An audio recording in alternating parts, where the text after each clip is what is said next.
अपीलें दायर की गई थी साबिक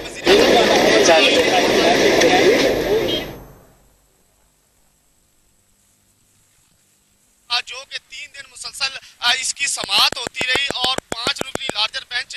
जस्टिस आसिफ सईद खोसा की सरबराही में इसकी समाअत कर रहा था। और कल बाकायदा अदालत की तरफ से कहा भी गया था ख्वाजा आरस को कि आप अपने दलाइल मुकम्मल करें ताकि हम जो है अपना प्रोसेस जो है हम अपना फैसला जल्द से जल्द सुना सकें। तो ख्वाजा आरस ने अपने दलाइल कल मुकम्मल आज इसहाक डार के हवाले से दलाइल कहा था कि हम 11 बजे से पहले फैसला महफूज कर लिया गया था और 11 बजे का वक्त दिया गया था फैसला सुनाने का। और 11 बजे के बाद जस्टिस आसिफ सईद की सरबराही में बेंच ने ये फैसला सुनाया और जस्टिस आसिफ सईद खोसा ने बाकायदा ये फैसला पढ़कर अदालत के अंदर सुनाया और जो नजरसानी की अपीलें दायर की गई थी उनको मुस्तरद कर दिया गया और जो